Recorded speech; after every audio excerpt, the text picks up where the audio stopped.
중의원 선거를 다루실 거라고 제가 예, 일본에서 어제 그 중의원 선거가 있었죠. 중의원이라 하면 이제 그 하원에 해당되는 네. 그 선거인데 우리나라에서도 관심이 많이 높았었죠. 그렇죠. 아베가 어떻게 될 거냐. 네. 그 결과를 잠깐 말씀드리면요. 아직 정확하게 모든 것이 종료되지는 않았습니다. 그런데 아사히 신문의 발표를 보면은 현재까지 자민당과 공명당의 연합 정권 312석을 얻었다. 312석이면 개헌 가능한 숫자 아닙니까? 그렇죠. 3분의 2를 넘어선 거죠.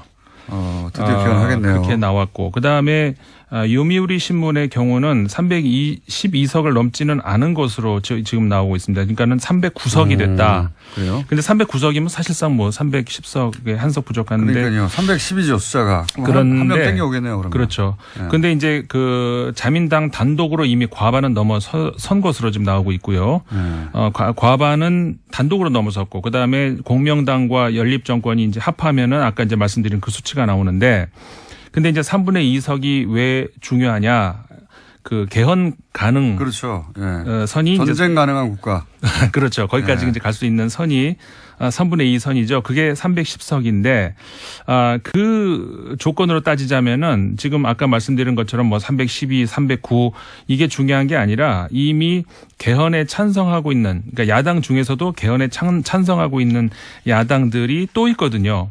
그러니까 희망의 당이라든가. 희망의 당. 예. 그 사실 야당이지만 사실상 그 우파 정당입니다. 더 극우죠. 극우 정당입니다. 네.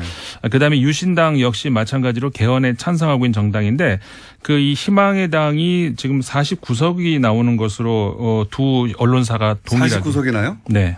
야. 근데 원래는 더 나올 것이라고 예상이 됐었어요. 그런데 그러니까 왜냐하면 이걸 좀 이따 말씀드릴게요. 그리고 그런데 이제 제1야당 자리를 놓고 경합을 벌였던 입헌민주당이 54석으로 그래서 이제 말하자면은 제1야당이 될 가능성이 지금으로서는 굉장히 높아진 거죠. 어쨌든 근데 이제 그 개헌이 가능한 3분의 2석을 넘으려는 그러니까는 310석을 넘기 위해서는 아까 말한 그 숫자에다가 이 희망당 49석 그다음에 유신당 10석 합치면 이미 훨씬 넘어선 거죠. 그러니까 사실상 아베 총리 입장에서는 복도 이런 복이 있을까요? 희망의 당은 우리로 치면은 친박당 정도 되는 거죠. 네, 친박당. 이게 자유한국당이 있는데 친박당이 또 생겨서 근데 그 친박당이 한 40석 50석 얻었다 이렇게 그렇죠. 생각하시면 되는 정도의 극우 정당인데 이게 저는 아베 전략이라고 봅니다. 이렇게 더 극우가 생김으로 해서 자신이 마치 중도처럼 보이는 효과를 거두려고 하는 거 아닙니까? 예. 충분히 가능성이 같은 있죠. 편이에요, 같은 편. 예. 사실은. 사실상은 같은 편입니다. 다만 이제 그러니까 우파 안에서 경쟁을 벌였었는데 그러니까는 고이케 유리코 도쿄도 도지사 사실상 한때는 아베 총리를 위협할 수 있는 혹은 차기 주자로 이렇게 우리 내세울 수 있는 그렇게 됐었습니다만은 결국은 그 실험에 실패를 했다 이렇게 볼 수도 있고요. 왜냐하면은 아까 이제 말씀을 드리려고 했던 것이 뭐였냐면은 사실상 54석이 나올 것이다. 아니면 더 넘을 수도 있다. 이제 이렇게 해서인데 49석이 나왔거든, 지금. 그거는 뭐냐면은, 이 희망의 당이 그러니까 좌파의 그 의원이 그렇게 많지는 않았었어요. 근데 어떻게 된 거냐면은 민진당이라고 있었잖아요. 민진당에서 사실상 야당인데 민진당 의원들이 상당수가 그러니까 민진당 지도부에서 이미 이번에 출전을 포기하고 좌파 의원들로 하여금 희망의 당에 알아서 그냥 연합 단일 후보로 만들어서 나가라 이렇게 사실상 포기를 한 거죠. 그러니까 이게 전략적으로 야당이 대실패를 한 건데 거기에 반발해서 입헌민주당이 이제 만들어진 그 정당인데 그러니까 이번에 새로 만들어진 정당이에요. 이번 10월 초인가 9월 말에. 근데 희망의 당도 만든 지 얼마 안 된. 그렇죠. 근데 이제 지금 아까 말씀드렸던 입헌민주당이 단숨에 지금 제1야당으로 섰다는 거죠. 그래서 저는 이제 이런 것들을 우리가 봤을 때 몇 달 전에 그 프랑스 선거 때도 말씀을 드렸던 것 같은데요. 사실 교훈이 있습니다. 우리가 정치를 할 때 명분으로는 어떤 대의 명분 굉장히 중요한 그런 거죠. 현실적으로는 표가 중요하다 이렇게 하는데 국민들은 그렇게 만만하지 않습니다. 현실적으로도 야당으로서 명분을 잃으면은 단순히 표를 쫓아서 이렇게 따라가다가는 지금 일본 선거처럼 이번에 민진당처럼 바로 망한다. 지난 프랑스 대선 때도 그렇지 않았습니까? 프랑스 총선 때 죄송합니다. 네. 총선 때도 그랬던 것이 사회당이 바로 표를 위한 어떤 노선 변경 이런 전략을 썼다가 완전히 좌파로 유권자를 다 뺏겼거든요. 그러니까는 그러면서 이게 더 좌파가 더 커지는 그런 효과가 나왔었는데 자기 정체성을 지켜야 된다는 그런 말씀을 하시는 그렇죠. 거죠. 예. 이제 그렇게 볼 수가 있습니다. 근데 그나저나 저는 사실 일본이 오랫동안 사실 사실상의 일당 독재에 가까운 국가지 않습니까? 네. 몇십 년입니까 이미 전후에. 그렇죠. 예. 잠깐 민주당 한번 했다가 망하고. 네. 그래서 국가를 자기들 뜻대로 보수 색깔을 유지하는 노하우가 오랫동안 발전해 왔어요. 그래서 우리 일베가 일본에서 모델을 따온 것이라고 보여지는 일본의 혐한 네. 단체 있지 않습니까? 네. 그 혐한 단체도 소위 이제 일본의 보수 정치인과 결탁해서 네. 일본의 보수 분위기를 만들어내는데 기여했다라고 하는 게 일본의 소위 탐사 보도를 하는 언론인들 사실 탐사 보도가 일본이 약해요. 약한데 그중에 그런 걸 꾸준히 주장하는 기자들이 있습니다. 언론들이. 네. 마찬가지로 이제 새로운 당들 희망의 당이 뭐고 아베가 자꾸 극우라고 공격을 중국으로부터 받고 또 한국으로부터 받다 보니까 자기보다 더 오른쪽의 세력을 은근히 키워주는 경향이 있어요. 혹은 크는 걸 방치하거나 일정 수준에서 다시 통제하는데 그러므로 해서 자신들이 정말 중간에 있는 것 같은 착시 효과를 불러일으키는 전략을 구사하는 가운데 이런 자잘한 정당들이 그래 봐야 얼마 안 되거든요. 몇십 석. 네. 네. 그러니까 일종의 안전판 스폰지를 네. 이제 깔아놓고 그 위에서 뛴다 이제 이 말씀인 것이죠. 그러니까 이 당들이 예를 들어 희망의 당이 40석, 50석 하고 제1당 나오고 해봐야 그래봐야 100석도 안 되고 다. 네네.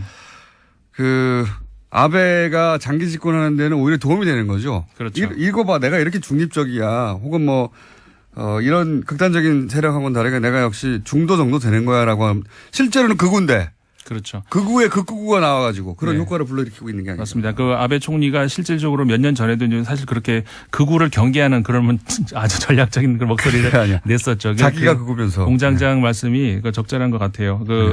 아베 총리의 전략으로서는 이 이상 그러니까요. 바랄 게 없는 이렇게 거죠. 되면 일본 국민들한테는 아베는 좀 합리적이고 중도적이구나. 그렇죠. 이런 이미지 각인 효과가 착시를 불러일으키는 거죠. 실제는 그건데. 네. 그렇게 되면서 이제 사실 이제 한 2020년까지는 탄탄대로가 열렸다. 이렇게 최장기입니다. 일본 역사상. 네. 최장기. 그렇게 됩니다.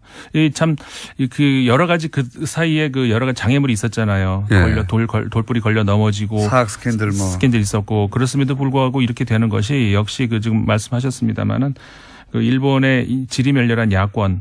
그 다음에 이제 최근 아까 말씀드린 그런 전략적인 대실패. 이거는 전략이라고 할 것은 대의 명분. 국민들이 그렇게 호락호락 그렇게 넘어가지 않는다는 거. 그런 걸 다시 한번 보여주는 것이고, 그런 면에서 봤을 때 거의 이제 황제급의 지금 지위에 시진핑하고 거의 비슷하게 황제급이 됐죠. 이 한반도를 둘러싸고 양쪽에서 거의 황제 같은 이런 거를 두고 우리 국내 일각에서는 굉장히 우려스러운 그런 목소리가 나오더라고요. 네. 스트롱맨밖에 없다. 사강님 전부 트럼프 시진핑, 아베 이 푸틴 전부 다. 근데 그 안에서 우리 너무 이게 약한 거 아니야. 근데 저는 그 반대로 봅니다. 사실 아까 우리 공장장님 처음에 시작할 때 말씀하시는 것도 제가 들었는데, 이번에 우리 원전 관련해서 국민들하고 이제 토론을 하는 소위 말해서 우리 수구의 민주주의라고 말을 하죠. 네. 심의 민주주의라고도 하고 이게 지난 작년 촛불 혁명에 이어서 어떻게 보면 정치적인 아주 굉장히 큰 실험이었다고 볼 수가 있거든요. 굉장히 높게 평가하는데 개인적으로는. 네. 예. 이게 과거에는 우리나라가 경제는 세계를 앞서가는데 정치는 뒤따라간다 이런 소리를 들었었는데 이제는 반대가 거꾸로 됐어요. 경제는 커피캣 이런 얘기를 들으면서 남이 만들어 놓으면 그 뒤따라가는 이런 형국이라면은 어느새부턴가 정치가 전 세계가 주목하는 건 새로운 민주주의의 직접 민주주의 실험장이 되고 있어요. 그러니까 지금 그 수구의 민주주의 같은 경우도 이미 각 언론들 그래서 예를 들어서 조선일보 같은 경우도 국민 이성, 동아일보도 집단 지성이라는 말을 쓰면서 굉장히 뭐라고 할까요? 그 호평을 이렇게 내놨다는 거죠. 사실은 저는 그렇게까지 기대 안 했었거든요. 근데 과정도 매끄러웠지만 결론도 누가 찬성하든 반대하든 상관없이 그렇죠. 이거는 받아들여야 된다라고 할 수밖에 없을 정도의 결론도 깔끔하게 나왔고 맞습니다. 이 정도면은 제가 보기에는 다른 나라에서 모델로 배우러 올 것 같고 그럼요. 예. 제도를 조금 더 보완하고 네. 예를 들어서 여론조사 기법이 계속 발전하고 고도화됐듯이 조금 더 정교하게 의견을 받아들일 방법이 없을까 보완해 나가서 이 정도면은 웬만한 어려운 거는 다 이걸 통해서도 해결할 수 있겠다는 생각이 듭니다. 맞습니다. 그래서 아까 말씀드렸던 것처럼 어떤 그 주변의 국가들에 있어서의 어떤 그 한 개인의 리더에 의해서 끌어가는 그 장기 집권 이건 20세기 모델이죠. 20세기 중에서도 후진 국가 모델인데 그러니까 한마디로 거꾸로 가고 있는 그런 주변에 맞서서 우리나라는 그렇지 않다는 거 굉장히 탄탄한 민주주의의 어떤 그 길로 들어서고 있다. 그런 모델을 현 정부 문재인 정권이 잘 만들어내고 있다.